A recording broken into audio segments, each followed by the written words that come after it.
My name is Cassidy, and I'm 32 years old. Right now, I'm sitting in a courtroom watching my parents try to steal everything I've ever worked for. My mother, Patricia, sits across from me with her lawyer, wearing that fake wounded expression she's perfected over the years. My father, Gerald, smirks beside her like he's already won. They're suing me for $3.7 million, my entire fortune, claiming I owe them for simply being born. The judge is about to ask for opening statements, and I'm gripping a manila envelope so tightly my knuckles have turned white.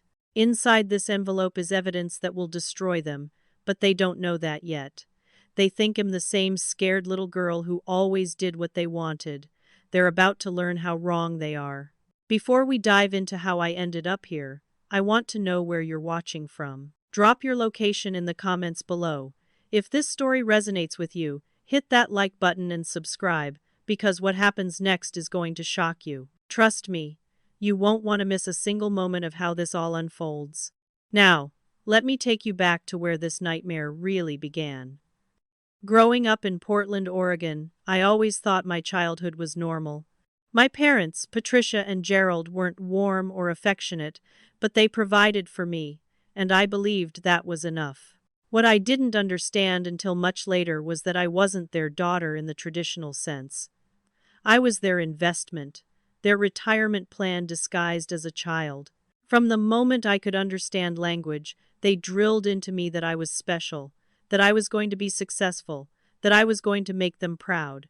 But that pride always came with a price tag attached. Every birthday present, every new piece of clothing, every school supply came with a reminder of how much they were sacrificing for me. My younger brother Elliot, 4 years behind me, received none of this attention. He was largely ignored, the backup plan they kept around just in case their primary investment didn't pay off. While I was pushed into advanced placement classes and tutoring sessions, Elliot was left to fend for himself. I didn't see it then, but they were creating a hierarchy, teaching us that love was something you earned through achievement and that family was a business transaction. The pressure intensified as I got older. My parents paid for my college education, but they kept every single receipt.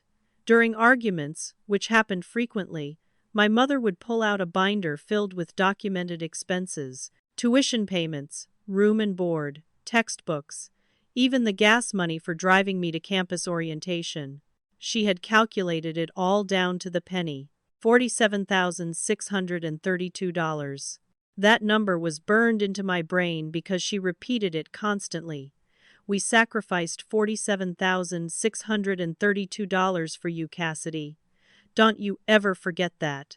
My father would nod along, adding his own guilt trips about the overtime hours he worked, the vacations they never took, the retirement savings they depleted. The phrase "we gave you everything" became the soundtrack of my teenage years and early 20s. What they actually meant was, "You owe us everything." When I turned 18, right before I left for college, my parents sat me down for what they called a family meeting. They presented me with a document they'd typed up themselves, calling it a family agreement. It outlined my responsibilities as their daughter, including a clause that stated I would provide financial support for my parents in their retirement years, in gratitude for the opportunities they provided. I was 18, naive, and desperate for their approval. I signed it without really understanding what it meant. They told me every family did this, that it was normal to formalize these expectations. I had no reason to doubt them. They were my parents. Why would they lie to me? That signature would come back to haunt me years later, but in that moment, I just wanted them to be proud of me. I wanted to believe I was worth the investment they claimed to have made. College was grueling, but I thrived under pressure because that's what I'd been trained to do. I graduated with honors, got accepted into medical school on a full scholarship, and specialized in pediatric cardiology. My parents took credit for every achievement, telling everyone who would listen about the sacrifices they made to get me there. They conveniently left out the part about the full scholarship that meant they didn't pay a dime for medical school. By the time I was 28, I had opened my own practice. Children's heart conditions were my specialty, and I was good at what I did, really good. Word spread quickly in the medical community, and within a year, my practice was thriving beyond my wildest expectations. I made my first $1 million at age 29. I remember the day I checked my bank account and saw that seven-figure number. I felt proud, accomplished, free. That feeling lasted exactly 1 week before my parents showed up at my office unannounced. Their demeanor had shifted from proud to possessive almost overnight. Success had transformed me from their daughter into their personal bank account. The requests started small. My father needed a new car because his old one was embarrassing to drive. $15,000. My mother wanted to renovate her kitchen because her current one was outdated. $32,000. They planned a vacation to Hawaii and expected me to fund it. $12,000. Each time, they framed it as me giving back for everything they'd done for me. Each time, they reminded me of that $47,632. Each time, I said yes, because saying no felt like betrayal. Over the next 3 years, I gave them $412,000. I kept track of every payment, every request, every justification they provided. Something in my gut told me I might need that documentation someday. The breaking point came 6 months ago. My father called me on a Tuesday evening while I was reviewing patient files. He didn't ask how I was doing or show any interest in my life. He got straight to business. He and my mother had found an incredible investment opportunity that required $500,000. They needed the money within 2 weeks. When I asked for details about this investment, my father became defensive. He said I was questioning his judgment, that I didn't trust him, that after everything they'd done for me, I owed them this. I asked to see a business plan, financial projections, anything that would help me understand where $500,000 was going. My mother got on the phone and started crying, saying I'd changed, that money had made me cold and selfish. For the first time in my life, I said no. I told them I'd already given them over $400,000, that I needed to see concrete information before handing over another $500,000. My father's voice turned ice cold. He said, "You're going to regret this, Cassidy. We made you, and we can break you." Then he hung up. I sat in my office, hands shaking, realizing that my parents didn't love me. They never had. I was just an asset to them, and assets are supposed to perform. 3 months before I found myself in that courtroom, my brother Elliot showed up at my house at 9 o'clock on a Saturday night. I hadn't seen him in nearly 6 months because our parents had carefully orchestrated our separation over the years, feeding us different stories to keep us from comparing notes. When I opened the door, I barely recognized him. Elliot, who had always been laid back and easygoing, looked absolutely exhausted. His eyes were bloodshot, his clothes rumpled, and he was carrying a manila folder stuffed with papers. He didn't even say hello before pushing past me into my living room and collapsing onto my couch. "We need to talk about Mom and Dad," he said, and something in his tone made my blood run cold. I poured us both a glass of wine and sat down across from him, preparing myself for whatever revelation he was about to share. Nothing could have prepared me for what came next. Elliot opened that folder and spread its contents across my coffee table. Bank statements, loan documents, text message, screenshots, email printouts. Had been documenting everything, just like I had, but for different reasons. For the past 2 years, our parents had been systematically draining him dry. Elliot worked as a high school history teacher, making a modest salary that allowed him to live comfortably but not extravagantly. Our parents had convinced him that I was wealthy and selfish, that I refused to help the family, and that he was the only good child they had left. They told him I'd cut them off completely, leaving them desperate and struggling. Moved by guilt and a desire to be the good son, Elliot had given them $60,000 over those 2 years. $60,000 that a teacher making $45,000 a year couldn't afford to give. Had taken out loans, maxed out credit cards, depleted his savings, and was now facing potential bankruptcy, all because our parents had lied to him about me. I stared at those documents spread across my table, feeling rage and heartbreak in equal measure. I pulled out my own records, showing Elliot the $412,000 I'd given them over 3 years. His face went pale. We'd both been played, manipulated by people who were supposed to love us unconditionally.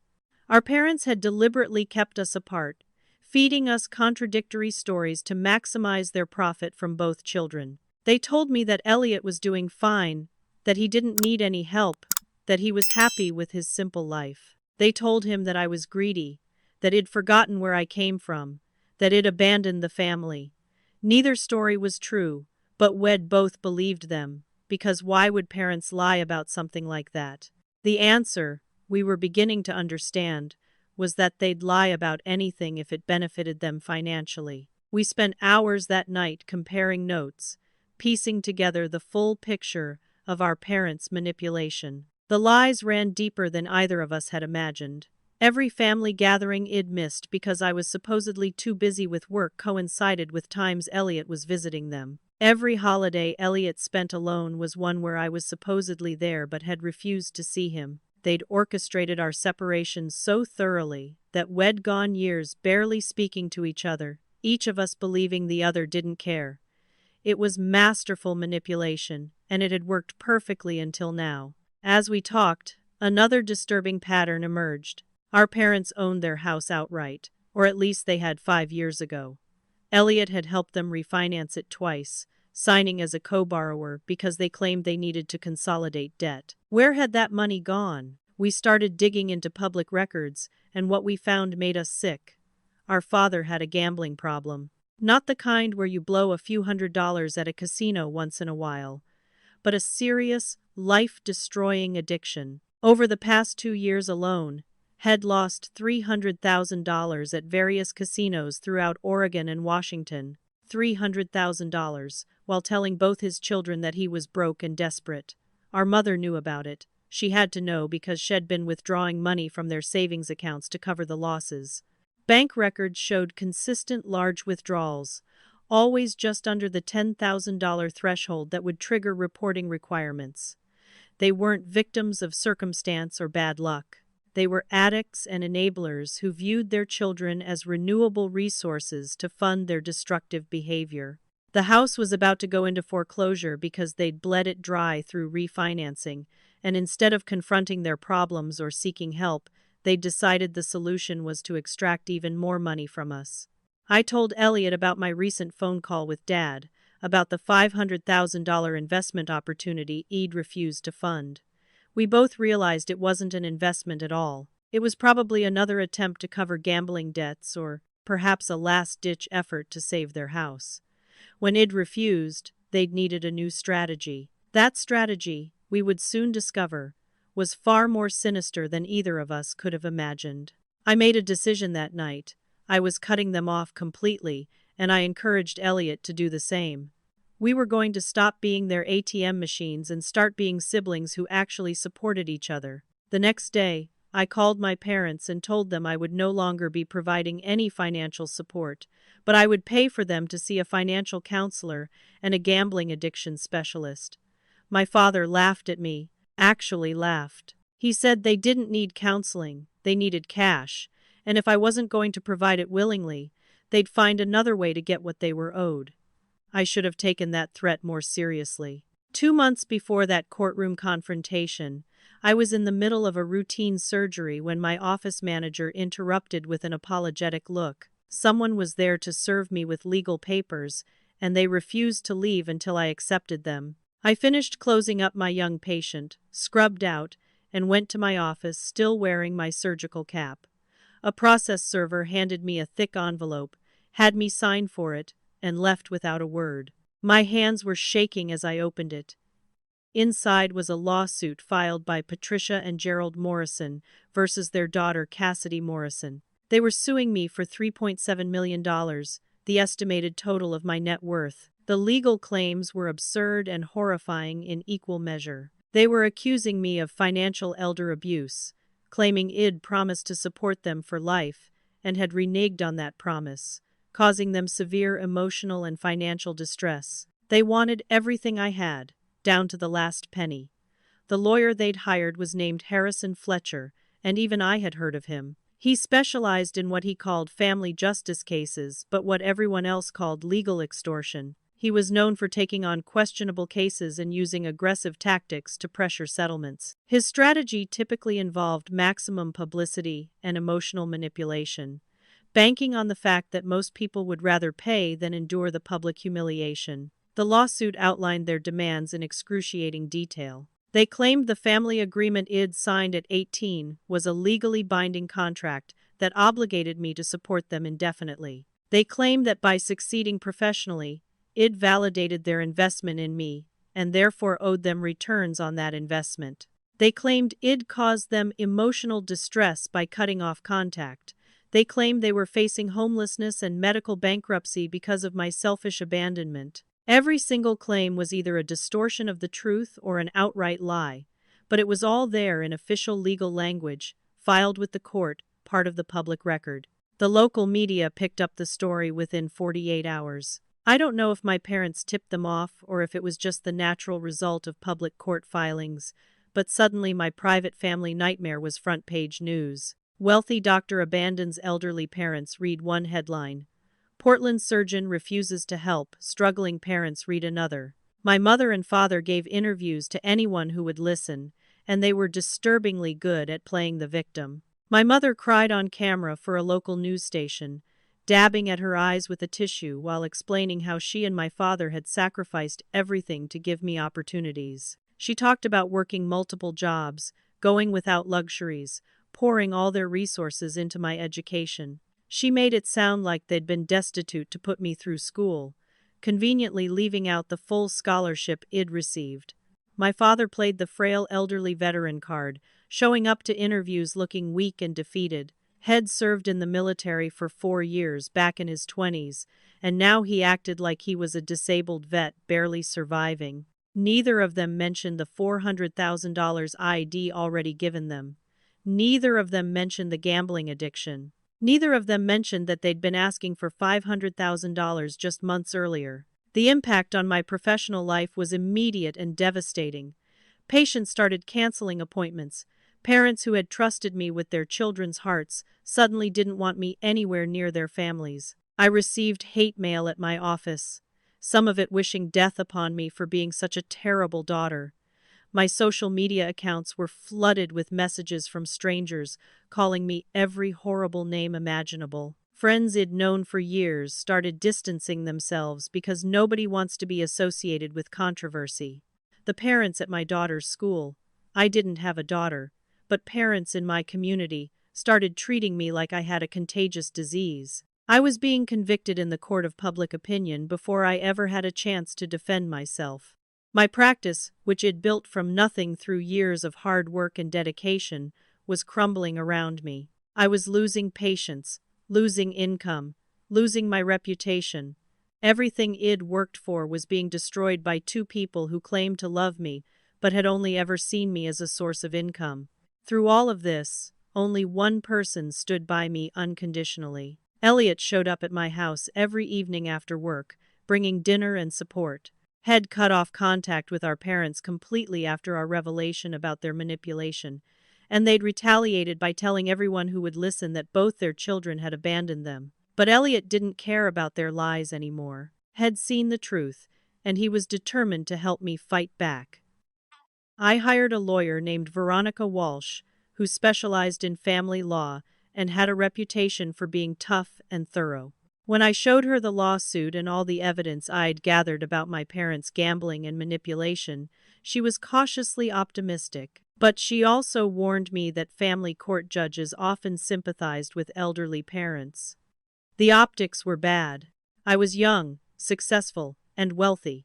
They were older, claiming to be struggling, and playing the victim perfectly. Even with evidence on my side, there was no guarantee I'd win. The court date was set for 2 months out, and I spent every spare moment preparing for the fight of my life. Veronica advised me to hire a private investigator to document my parents' actual lifestyle and spending habits. If they were truly desperate and struggling, we needed to know. If they were lying, we needed proof.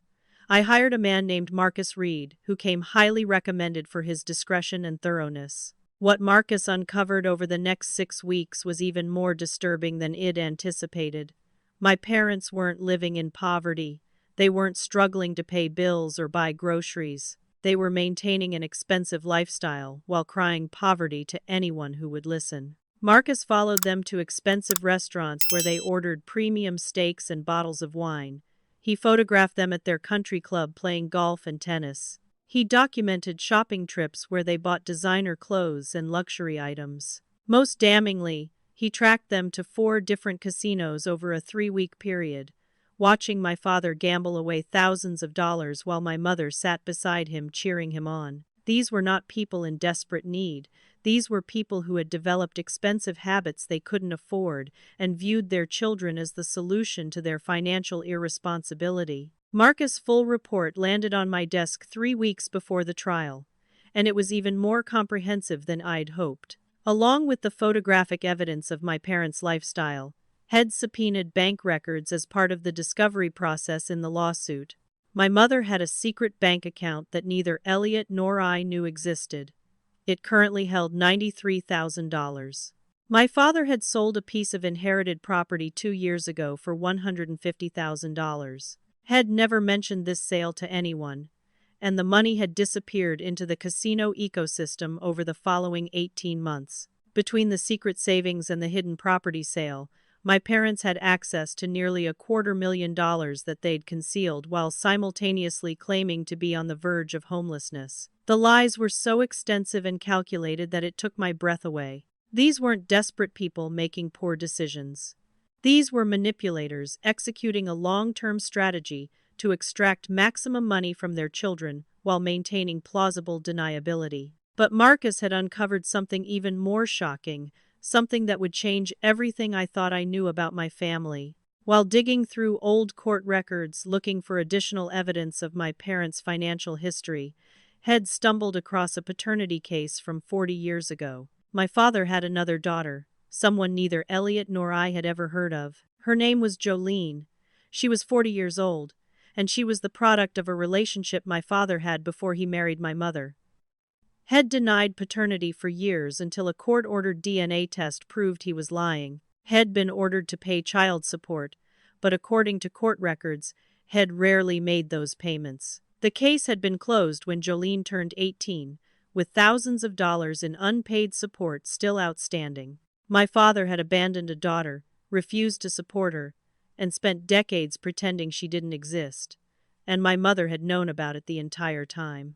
I was still reeling from this discovery when my office phone rang with an unknown number. I almost didn't answer, but something made me pick up. The voice on the other end was hesitant, nervous. "Is this Cassidy Morrison? This is going to sound crazy, but my name is Jolene, and I think we might be half-sisters." She'd seen the news coverage of the lawsuit and recognized our father's name. She'd been debating whether to reach out, but when she saw him on television playing the victim, something inside her snapped. She wanted to tell me the truth about the man who was suing me. We agreed to meet for coffee the next day, and I brought Elliot along for support. Jolene walked into that coffee shop looking nervous and determined in equal measure. She had my father's eyes, the same pale blue that I saw in the mirror every day. There was no denying the family resemblance. Jolene's story was heartbreaking. Her mother had dated my father when she was just 19. When she got pregnant, my father insisted it wasn't his and cut off all contact. Jolene's mother had struggled as a single parent, working multiple low-wage jobs just to keep them housed and fed. When Jolene was 5, her mother finally scraped together enough money to force a paternity test. The results were undeniable, but my father fought the child support order every step of the way. He made minimal payments, usually months late, and only when threatened with contempt of court. He never visited, never called, never acknowledged Jolene's existence. When Jolene was 12, her mother died in a car accident, and she went into foster care because my father refused to take her in. She'd spent her teenage years bouncing between foster homes, always knowing she had a father out there who simply didn't want her. Now she was 40. Working 2 jobs as a waitress and overnight grocery stocker, raising her own daughter as a single mother, and barely making ends meet. She'd never asked my father for anything because his rejection had taught her she was worthless to him. but watching him on television claiming to be a victim of his children's abandonment was more than she could bear.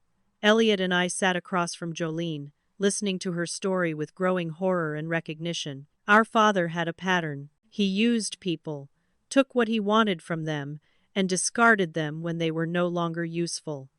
Had done it to Jolene and her mother.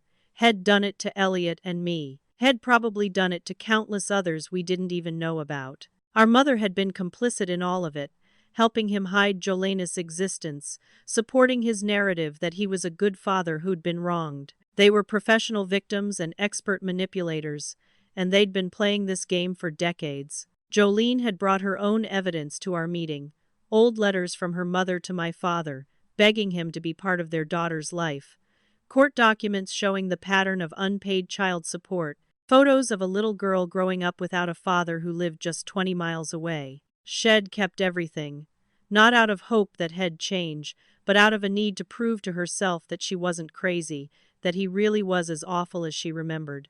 I looked at this woman who was technically a stranger but felt like family in a way our parents never had, and I made a decision. This ended in court. Not just for Elliot and me, but for Jolene too. She deserved to have her truth heard. She deserved to see our father's mask ripped off in front of a judge and the world. I asked her if she'd be willing to testify at the trial, to tell her story publicly, and face the man who'd abandoned her. Jolene's hands were shaking, but her voice was steady when she said yes. She'd spent her entire life being erased by our father. She was done being invisible. Veronica was thrilled when I told her about Jolene. This was exactly the kind of pattern evidence we needed to prove that our parents' lawsuit wasn't about genuine need but about a lifetime of exploitation and manipulation. We spent the next 2 weeks preparing Jolene for testimony, gathering her documentation, and building an airtight case. My parents had no idea what was coming for them. The morning of the trial arrived with unseasonably cold weather for Portland in spring. I dressed in a conservative navy suit, pulled my hair back into a professional bun, and tried to steady my nerves. Elliot drove me to the courthouse because my hands were shaking too badly to be trusted behind the wheel. The media was already set up outside, cameras ready to capture the drama. Inside the courtroom, I took my seat beside Veronica and tried not to look at the other table where my parents sat with their lawyer, Harrison Fletcher, but I couldn't help stealing a glance. My mother wore a modest dress that looked like she'd purchased it at a thrift store, though Marcus had photographs of her buying it at an expensive boutique just 2 days earlier. My father wore an old suit that had clearly been pulled out of storage for maximum sympathy effect. They were playing their roles perfectly, 2 elderly victims forced to take legal action against their ungrateful child. The judge, Judith Harrington, entered the courtroom, and we all stood. She was in her early 60s, known for being fair but also for having a soft spot for elderly plaintiffs. My stomach churned with anxiety. Harrison Fletcher started strong, calling my mother to the stand first. Patricia Morrison took her seat in the witness box and immediately began her performance. She was incredible, I had to admit. Every gesture, every expression, every quiver in her voice was calculated for maximum emotional impact. Fletcher led her through a carefully crafted narrative about sacrifice and betrayal. She described working 3 jobs to put me through college, which was a complete fabrication. She'd worked part-time at a retail store while I was in high school and quit the moment I graduated. She talked about going without new clothes, nice vacations, or any luxuries so that they could invest in my future. She pulled out old photographs of me as a child, holding them up to the jury with trembling hands, talking about the little girl who used to promise she'd take care of them when she grew up. It was masterful manipulation, and I could see several people in the courtroom gallery wiping away tears.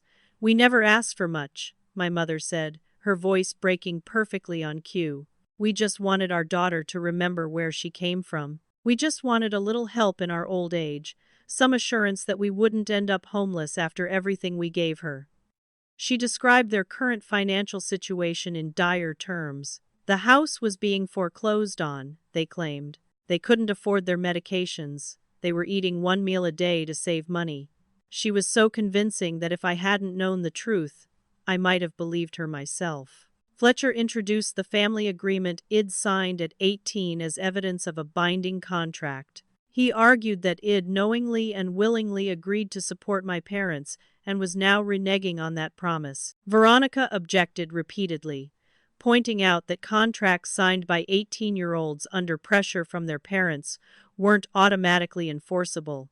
But Judge Harrington allowed most of the testimony. I watched my case crumbling before it had even really begun. My father took the stand next, and his performance was equally polished. He played up his military service, making it sound like he'd been a decorated war hero instead of someone who'd served a single uneventful tour in the early 80s. He brought up his disabilities, which supposedly made it impossible for him to work, though Marcus had photos of him playing 18 holes of golf just last week. He showed medical bills that I knew were actually gambling debts that had been sent to collections and renamed to look like healthcare expenses. He talked about me with a mixture of sadness and disappointment that would have been touching if it wasn't completely manufactured.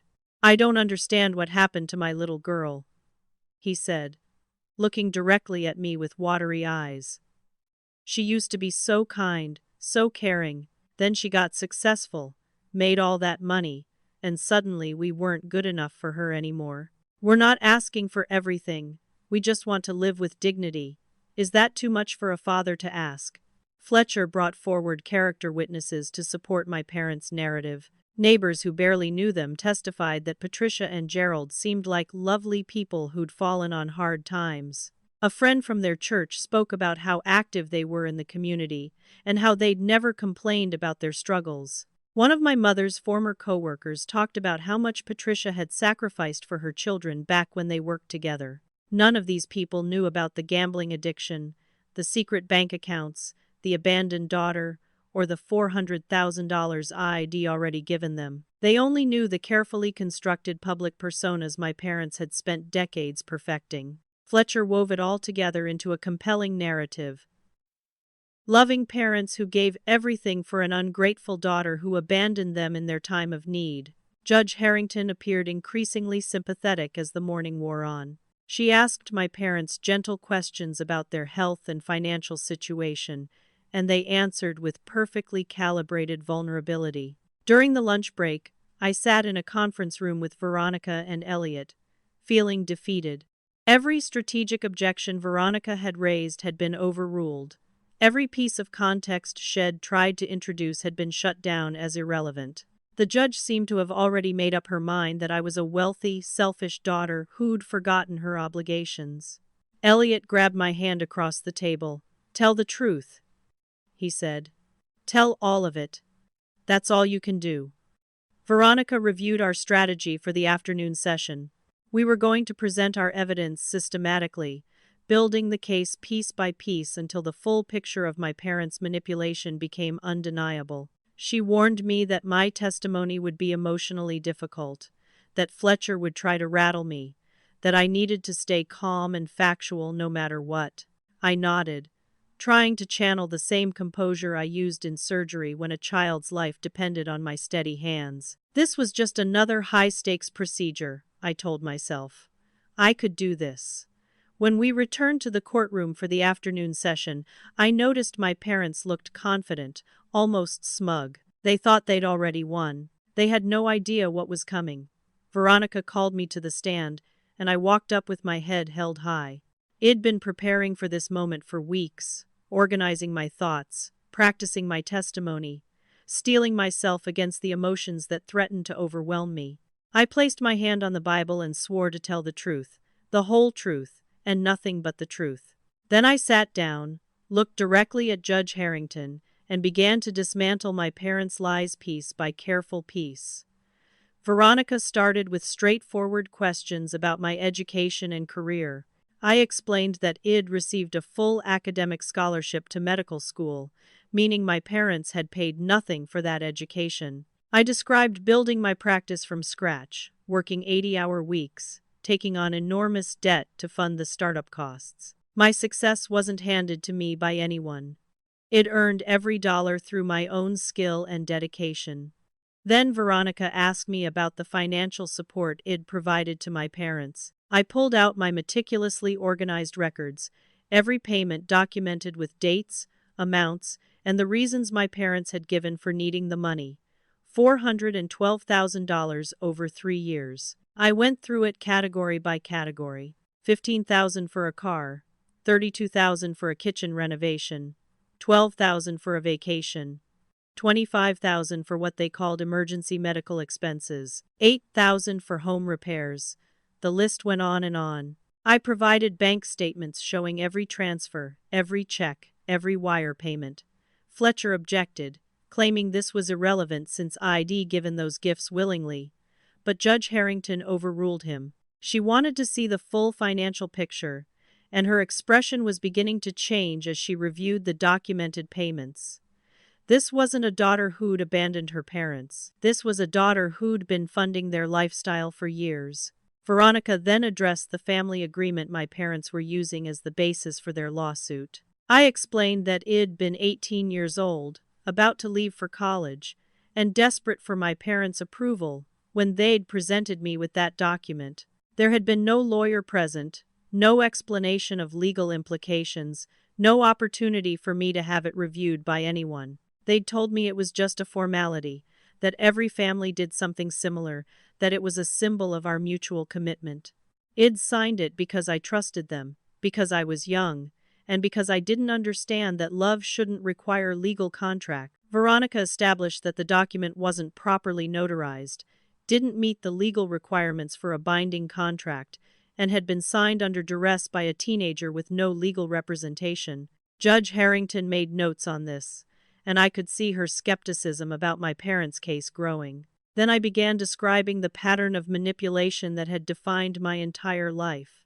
I gave specific examples with dates and details. The time I was 10 years old and my mother told me she couldn't afford a winter coat for herself because she'd spent the money on my piano lessons, making me feel guilty for wanting to learn music. The time I was 16 and my father said he'd had to cancel a medical appointment because my SAT prep course was too expensive.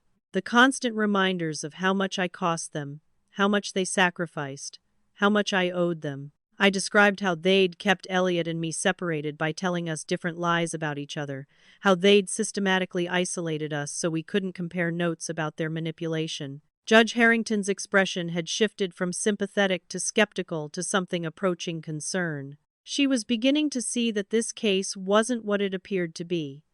Veronica asked me about the phone call 6 months ago when I'd refused to give my parents $500,000.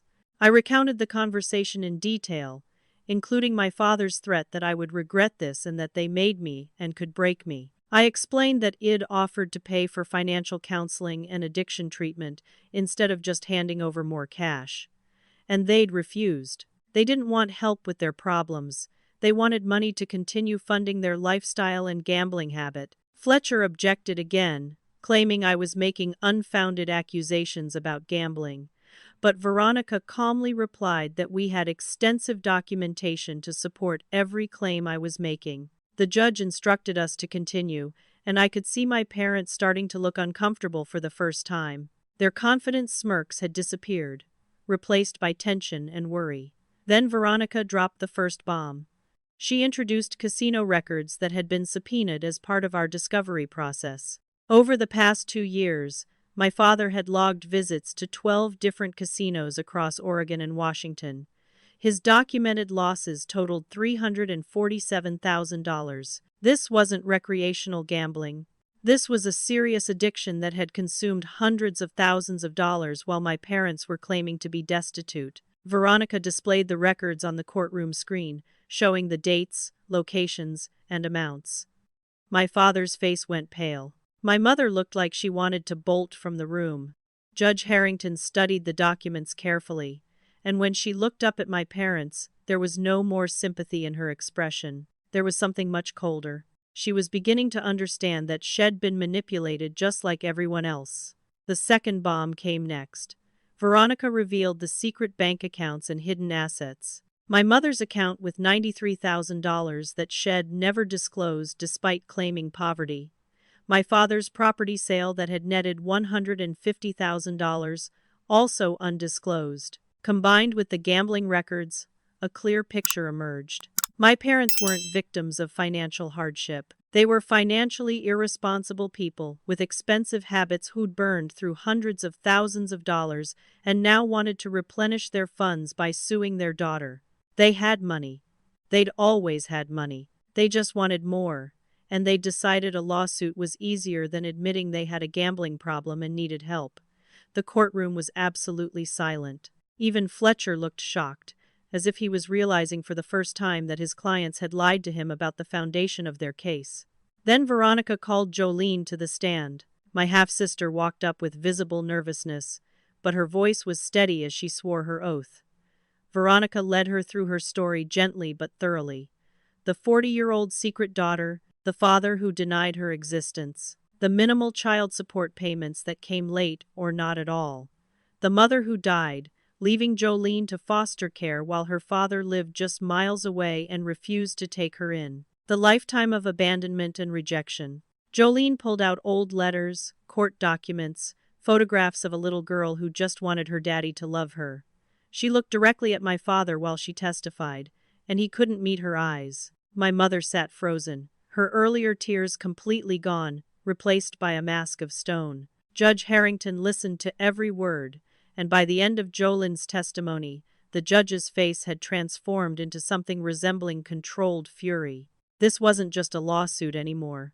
This was a pattern of exploitation and abandonment spanning decades, and it had been brought into her courtroom disguised as a simple family dispute. After Jolene stepped down, Veronica asked if she could recall me to the stand for a final statement. Judge Harrington nodded, her expression unreadable but intense. I walked back up and took my seat, holding the manila envelope that had been sitting on our table throughout the entire trial. This envelope contained the evidence that would end everything, the proof that my parents' lawsuit was never about need or abandonment, but about pure, calculated greed. My hands were surprisingly steady as I opened it. Inside were documents that our private investigator and legal team had worked tirelessly to compile. The first set of papers I pulled out were text message exchanges between my parents from the past year. These had been obtained legally through the discovery process, pulled from their phone records with court approval. I handed copies to the judge and began reading selected excerpts out loud. "Here is a text from my mother to my father dated 4 months ago," I said, my voice carrying clearly through the silent courtroom. "Well, take everything she has. That medical practice must be worth millions." I flipped to another message. "From my father to my mother 3 months ago. She owes us for creating her. We gave her the genetics that made her smart enough to be a surgeon. That's worth something." Another message from my mother. "Harrison says the judge will side with elderly parents. We just have to look pathetic enough." And my father's response, "Easy. We've been playing the victim for years. This is just a bigger audience." Message after message revealed the cold calculation behind their lawsuit. They'd planned this for months, strategizing about how to maximize their payout, coaching each other on how to appear most sympathetic, discussing how to spend the money once they won.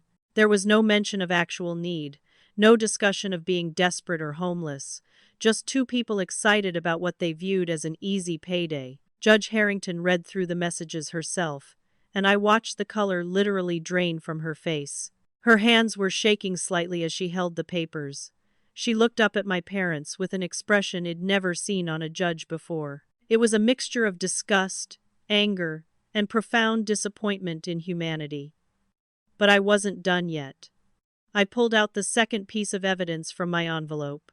This was the recording device I'd carried when I visited my parents 1 week after being served with their lawsuit. Oregon is a one-party consent state, meaning I could legally record any conversation I was part of without informing the other parties. I'd gone to their house hoping for reconciliation, hoping they'd admit this lawsuit was a mistake and we could work things out. Instead, they'd given me exactly the evidence I needed to destroy their case completely. Veronica set up the audio equipment, and the courtroom listened to my parents' voices fill the space. My father's voice came through first, angry and entitled. "You think you can just cut us off? We made you, Cassidy. Everything you are is because of us. You owe us."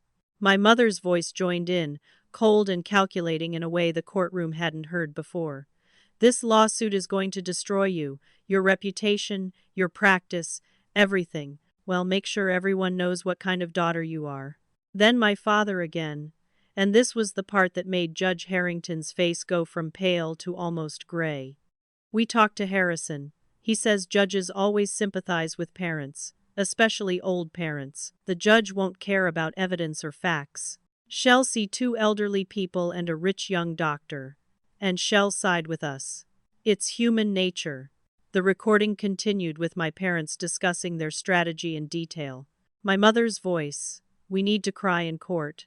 Not too much, just enough to look sympathetic. And we need to emphasize how much we sacrificed." My father laughing: "Sacrificed? We did the bare minimum required by law, and now we're about to hit the jackpot. This is the easiest money we'll ever make."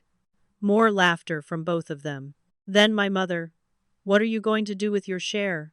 "I'm thinking about that condo in Florida we looked at."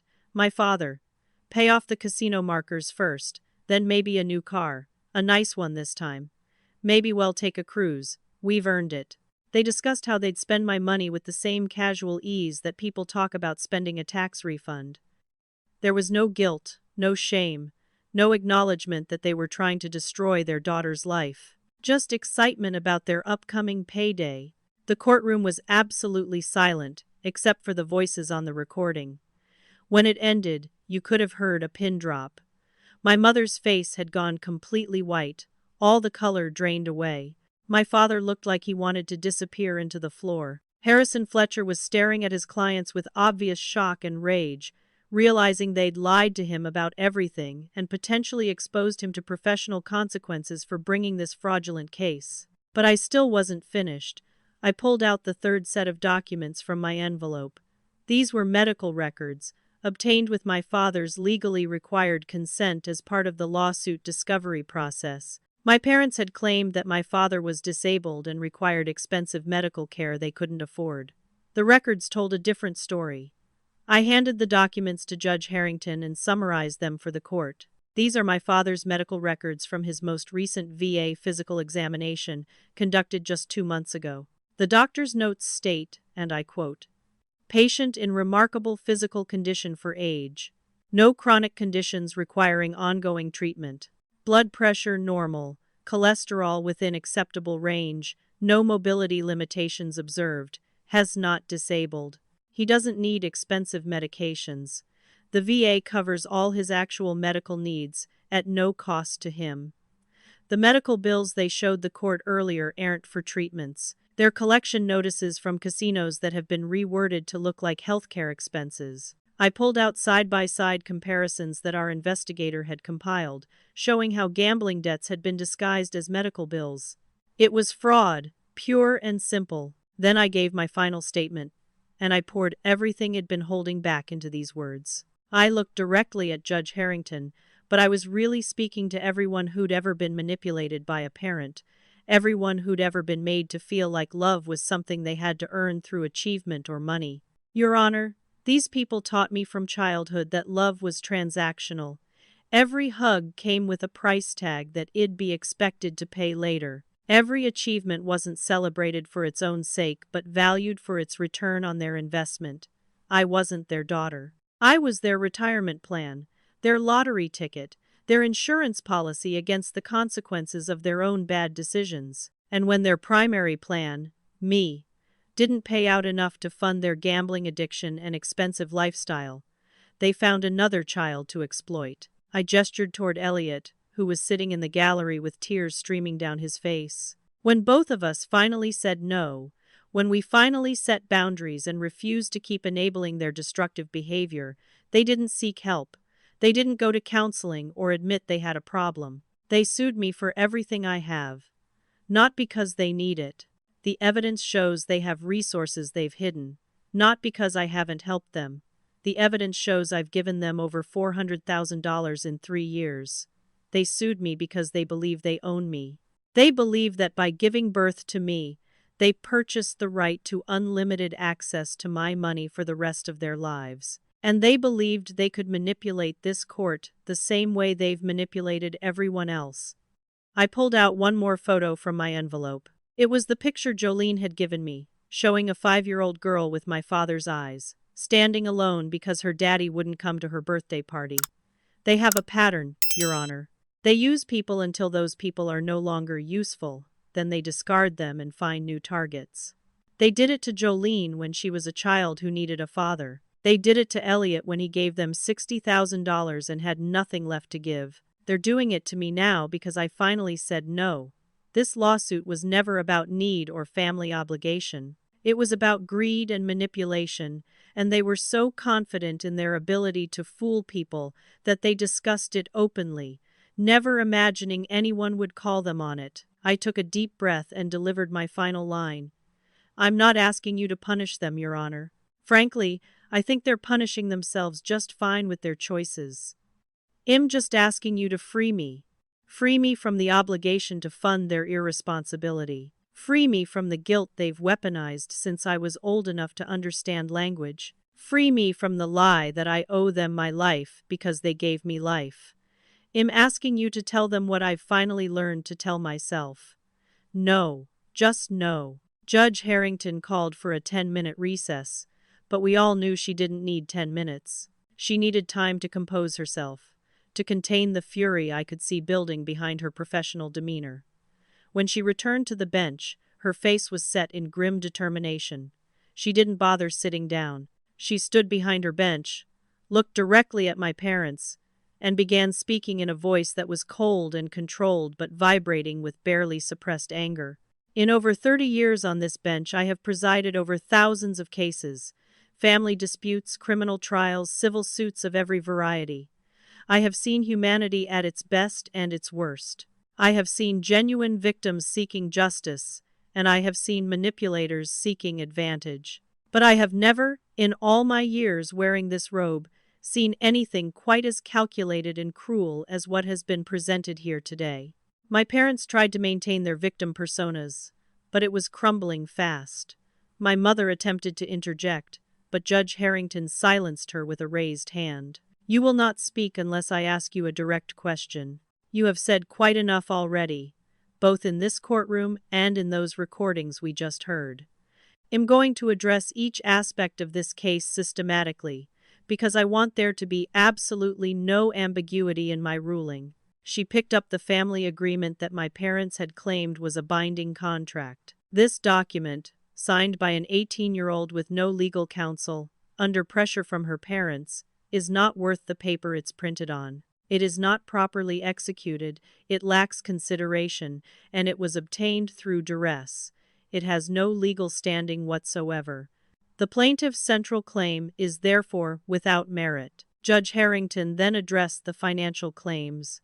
The evidence shows that Miss Morrison has provided her parents with over $400,000 in the past 3 years. Far from abandoning them, she has been extraordinarily generous, arguably to her own detriment. The plaintiffs claim to be destitute while hiding assets totaling nearly $250,000.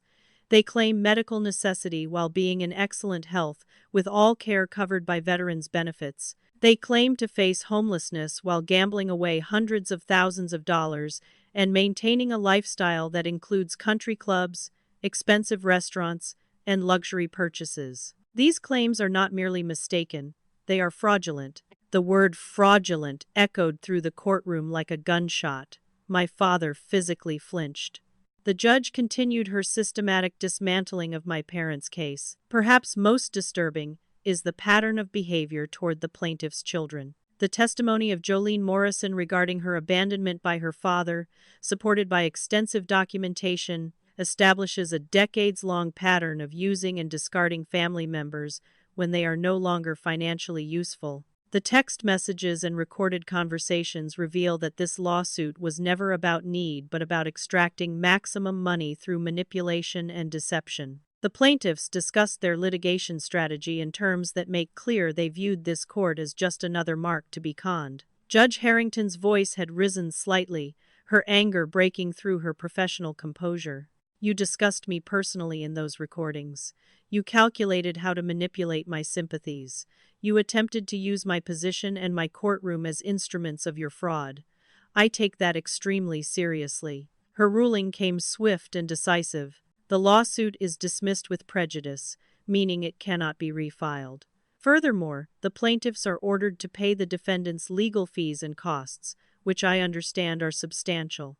Miss Walsh, please submit your fee petition within 30 days. Veronica nodded, making notes. But Judge Harrington wasn't finished. Additionally, I am referring this matter to the District Attorney's Office for potential criminal prosecution. The evidence suggests the plaintiffs may have committed fraud, perjury, and other offenses. That determination will be made by the appropriate authorities, but I am making the referral based on what I've seen and heard today. My parents' lawyer, Harrison Fletcher, stood up quickly, trying to salvage something from the disaster. Your Honor, if I may address the court regarding my client's circumstances and perhaps discuss a settlement, Judge Harrington cut him off with a look that could have frozen lava. Mr. Fletcher, if you were aware of the fraudulent nature of this suit when you filed it, you may be facing your own investigation by the state bar. If you were not aware, then you were grossly negligent in vetting your client's claims. Either way, I suggest you think very carefully before you say another word in this courtroom. Your clients have wasted the court's time, attempted to perpetrate fraud through legal process, and damaged their daughter's reputation and livelihood with false claims. There is nothing to discuss. My ruling stands. This case is dismissed. We are adjourned. She brought her gavel down with a sharp crack that made everyone in the courtroom jump. The aftermath was chaos. My mother immediately started screaming, her carefully constructed sympathetic persona completely shattered. You ungrateful bitch! After everything we did for you, we gave you life. You owe us. Bailiffs moved toward her quickly. My father tried to approach me, his face contorted with rage, but courthouse security intercepted him. This isn't over, he spat at me. Well, appeal. Well, sue you again. Well, destroy you. A bailiff firmly guided him toward the door. Harrison Fletcher was frantically packing up his materials, avoiding eye contact with everyone, clearly trying to distance himself from his clients as quickly as possible. Veronica was shaking my hand, congratulating me, talking about next steps, but I barely heard her. I was watching my parents being escorted out of the courtroom, still screaming threats and insults, their masks completely off now that there was no one left to fool. Outside the courthouse, the media circus was waiting. My parents emerged first, and the reporters who had been so sympathetic to them just days earlier now attacked with hard questions. How do you respond to allegations of gambling addiction and hidden assets? Did you abandon your daughter Jolene? Were you attempting to defraud the court? My parents tried to push through without answering, but the cameras followed them all the way to their car. My mother was crying real tears now. Not the calculated performance tears from her earlier testimony, but genuine tears of frustration and rage at being exposed. My father looked older somehow, diminished, his entitled smirk replaced by defeat. When it was my turn to face the press, I gave a brief, dignified statement that Veronica and I had prepared. I'm grateful for the opportunity to tell the truth, and for Judge Harrington's wisdom in seeing through the manipulation. I hope my parents get the help they clearly need. I won't be answering questions today. I declined all requests for interviews and went home to sleep for the first time in months without nightmares. The days following the trial brought swift consequences for my parents. The local media ran correction stories with headlines like "Doctor Vindicated in Lawsuit" and "Elderly Couples Fraud Exposed." Their church, which had initially rallied around them, quietly asked them not to return after learning about the gambling addiction and abandoned daughter. Neighbors who had given sympathetic interviews now avoided eye contact when passing them on the street. Their house foreclosure proceeded as scheduled because they'd burned through all their assets and had no one left to exploit. The country club revoked their membership. Old friends stopped returning calls. My father received a letter from the district attorney's office informing him that criminal charges were being considered. Within 2 weeks, their entire social world had collapsed. They'd built their reputation on a foundation of lies, and once that foundation cracked, everything came crashing down. Elliot received a desperate phone call from our father 3 weeks after the trial. He was calling from a cheap motel, asking for money, trying to guilt Elliot into helping them. Elliot listened quietly, then said, "No. Get help. Stop gambling. Take responsibility for your own choices. But I'm not your ATM anymore." Then he blocked their numbers. It was the most empowering thing I'd ever heard him say. My medical practice recovered slowly but steadily. Patients who had canceled appointments began returning, many with apologies for doubting me. The publicity, while initially devastating, eventually worked in my favor once the full truth came out. People who had seen my story wanted to support me, and my practice actually gained new patients as a result. My reputation not only recovered but was enhanced. I was seen as someone who stood up to manipulation, who fought for truth even when it was painful and expensive. Within 6 months, my practice was busier than ever, and I'd hired 2 additional surgeons to help with the patient load. The professional damage my parents tried to inflict had been completely reversed, and I was thriving in ways I never had when I was still trying to please them. 3 months after the trial, I was in a very different place emotionally. I'd started seeing a therapist who specialized in family trauma, and the sessions were revealing patterns I'd been blind to my entire life. Dr. Sarah Pennington helped me understand that I'd been conditioned from childhood to tie my self-worth to achievement and to view love as something transactional that had to be earned. She helped me recognize the signs of manipulation I'd been ignoring, not just from my parents but in other relationships where it allowed people to take advantage of my need for approval. Therapy was hard work, dredging up painful memories and forcing me to examine beliefs I'd held since childhood. But it was also liberating. For the first time in my life, I was learning to recognize healthy relationships versus toxic ones, and I was giving myself permission to walk away from anything that made me feel the way my parents had made me feel. My relationship with Elliot transformed into something beautiful. We started having dinner together every Wednesday evening, a standing appointment that neither of us would break for anything. We talked about our childhood, comparing notes on memories we'd each interpreted so differently because of our parents' manipulation. We laughed together, sometimes cried together, and slowly built the sibling relationship we should have had all along. Elliot was dating someone new, a kind woman named Regina who taught at his school, and watching him experience healthy love for the first time was wonderful. He no longer carried the weight of believing he was the bad child or the backup plan. He understood now that had always been valuable, that our parents' neglect of him was about their dysfunction, not his worth. My friendship with Jolene developed into one of the most meaningful relationships in my life. We discovered we had similar senses of humor, similar values, and a shared understanding of what it meant to be rejected by a parent. I helped her enroll in nursing school, not out of obligation, but because I genuinely wanted to support her dreams. Shed wanted to be a nurse since she was a teenager, but could never afford the education while working multiple jobs to support her daughter. Now, at 40, she was finally getting her chance. Her daughter, my 14-year-old niece Autumn, became a regular presence in my life too. She was smart, funny, and resilient, despite a childhood of poverty. I helped tutor her in science and math, and watching her eyes light up when she understood a complex concept reminded me why I'd gone into medicine in the first place. To help people, especially children. We were creating the family we all deserved, built not on obligation or manipulation but on genuine care and mutual support. My parents' fate unfolded predictably.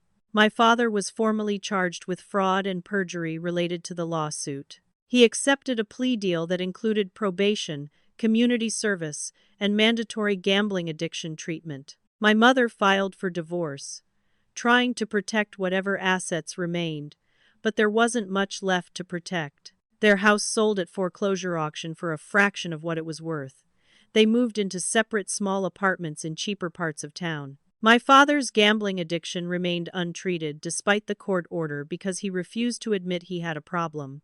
My mother grew increasingly bitter and isolated, alienating the few people who still tried to maintain contact. They'd burned every bridge, exploited every relationship, and were now facing the natural consequences of a lifetime of manipulation. I felt no satisfaction in their downfall, but I also felt no guilt. They'd made their choices, and I'd made mine. 4 months after the trial, I received a letter in the mail. It was from my mother, handwritten on floral stationery that looked cheerful and completely at odds with the situation. The letter claimed they'd learned their lesson and wanted one more chance to be a real family. It talked about how they'd been wrong, how they understood now that money doesn't matter, how they just wanted their daughter back. It was manipulation wrapped in an apology, guilt wrapped in reconciliation. I could see through it immediately, and that clarity was empowering.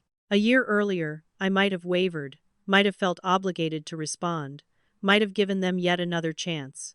But therapy had taught me that some bridges are burned for good reason. Some relationships are toxic at their core and cannot be fixed with apologies or time. Some people view you as a resource, not a person, and that fundamental perception never changes. I put the letter through my paper shredder and didn't lose a moment of sleep over it. The deeper healing came from recognizing the lessons embedded in this painful experience. Money, I learned, reveals character rather than creating it. My parents had always been manipulative and entitled, but when large amounts of money became available through my success, their true nature intensified and became impossible to ignore. Money had been the catalyst that exposed who they really were. I learned that family is chosen, not just biological. Elliot and Jolene were my real family. The people who supported me without expecting payment, who celebrated my success without trying to claim ownership of it, who loved me for who I was rather than what I could provide. Setting boundaries, I discovered, isn't cruel. It's necessary for psychological survival. For years, I'd felt guilty every time I said no to my parents, as if boundaries were evidence of selfishness. Now I understood that boundaries are how healthy people protect themselves from exploitation. My success was mine, earned through my own hard work and skill. It wasn't owed to anyone, no matter who they claimed to be or what they claimed to have sacrificed. The guilt tried to creep back in occasionally, usually late at night when I was tired and vulnerable. A voice in my head would whisper, "Maybe you should have helped them more. Maybe if you'd been more generous, things would be different. Maybe you're the bad daughter they said you were." Those moments were when therapy proved most valuable. Dr. Pennington taught me to challenge those thoughts with facts. I had helped them, repeatedly, to the tune of over $400,000. I had offered to pay for treatment and counseling. I had given them chance after chance. They had chosen greed over relationship, manipulation over honesty, exploitation over genuine connection. Their choices had consequences, and those consequences weren't my fault or my responsibility. Gradually, the guilty thoughts came less frequently, and when they did appear, I could dismiss them more easily. I was breaking the cycle of manipulation that had defined my entire life. One evening, about 6 months after the trial, I was closing up my practice after a particularly good day. I'd successfully performed a complex surgery on a 4-year-old boy with a congenital heart defect, and the operation had gone perfectly. His parents had thanked me with tears of gratitude, but there was something different about their appreciation. It wasn't transactional or manipulative. They weren't calculating what they might owe me or how they could use my success to their advantage. They were just genuinely grateful that their son would live a normal, healthy life. Standing in my office, still in my scrubs, I realized that this was what real appreciation looked like. This was what healthy relationships felt like. Not keeping score, not demanding payment, not attaching strings to every interaction. Just human beings caring about each other because that's what decent people do. That evening, I went to Elliot's apartment where Head organized a dinner with Jolene and Autumn. We cooked together, laughing over Elliot's terrible attempt at making pasta sauce and Jolene's story about a difficult nursing school professor. Autumn sat at the table doing her algebra homework, occasionally asking me for help with a particularly tricky problem. We talked about our days, shared funny stories, made plans for a weekend trip to the coast. This was family. Not perfect, not fancy, not transactional. Just 4 people who genuinely enjoyed each other's company and wanted good things for each other. No one mentioned my net worth or asked me for money. No one kept receipts of who paid for groceries or calculated what anyone owed. We were just being together, and it was the most peaceful I'd felt in my entire life. Lying in bed that night, I reflected on everything that had happened. The lawsuit, the trial, the public humiliation, the betrayal, the eventual vindication. It had been the hardest year of my life, but it had also been the most transformative. I'd lost my parents, but I'd gained myself. I'd discovered who I was when I wasn't trying to earn approval or pay off some imaginary debt. The fortune my parents had wanted was never just about money. It was about my freedom, my identity, my life. They'd wanted to own me completely, to control my choices through guilt and obligation. Judge Harrington had freed me legally that day in court, but I'd freed myself emotionally through months of hard work, therapy, and honest self-examination. I was finally living on my own terms, building relationships based on mutual respect rather than transaction, defining success by my own standards rather than someone else's expectations. Some people give birth to you, I thought, but others help you be born into who you're meant to be.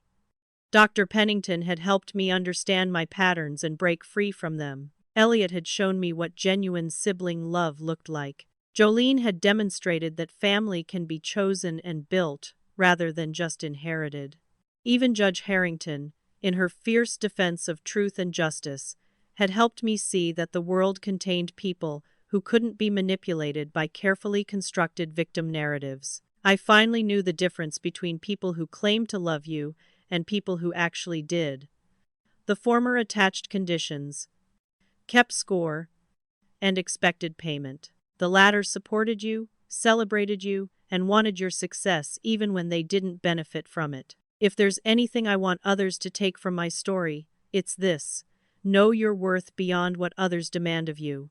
Your value isn't determined by how useful you are to someone else or how much money you can provide. Recognize manipulation patterns, especially from people who are supposed to love you unconditionally. Real love doesn't come with invoices. Real family doesn't keep receipts. It's okay to walk away from toxic relationships, even when those relationships are with parents or other family members. You're not required to set yourself on fire to keep others warm. Financial success doesn't erase emotional debts you were never obligated to carry in the first place. You don't owe anyone your life just because they gave you life. I know there are others out there in similar situations, feeling trapped by family obligation, drowning in guilt, funding other people's irresponsibility while sacrificing their own well-being. To those people, I want to say, you can break free. It won't be easy, and it might hurt like hell, but it's possible. You deserve relationships without strings attached. Your achievements are yours, not payment for being born. Peace is possible, even when it requires walking away from people you've known your entire life. Sometimes the most loving thing you can do for yourself is to say no. Sometimes the bravest thing you can do is refuse to keep enabling someone else's dysfunction. Sometimes freedom requires disappointing people who never had your best interests at heart anyway. I still practice pediatric cardiology, still save children's lives, still find profound meaning in my work. But now I do it for me, because I love the work and want to make a difference, not because I'm trying to justify someone else's investment or prove I was worth the trouble. I still have money, but it's mine to spend or save as I see fit, not a resource to be extracted by anyone who claims I owe them. I still have a family, but it's one I've chosen and built based on mutual respect and genuine affection. The family I was born into imploded under the weight of its own dysfunction. The family I've created is strong, healthy, and filled with people who actually care about each other. Standing here now, 6 months after that courtroom victory, I can honestly say I'm happier than I've ever been, not because I won a lawsuit, but because I finally won my freedom. So I want to ask you something. Have you ever felt trapped by family obligation? Have you ever been made to feel guilty for setting boundaries with people who claim to love you? Drop your thoughts in the comments below. If this story resonated with you, hit that like button to help others find it. Subscribe to the channel for more true stories about overcoming manipulation and finding freedom. Share this video with anyone who might need to hear that it's okay to walk away from toxic relationships. Your engagement helps these stories reach people who need them most. Thank you for listening to my story. Thank you for being part of this community. And if you're currently struggling with a situation similar to mine, please know that you're not alone. There is hope. There is healing. There is life beyond manipulation. I'm living proof of that. Take care of yourselves, set those boundaries, and remember that you deserve relationships built on love rather than obligation. Until next time, be well and be free.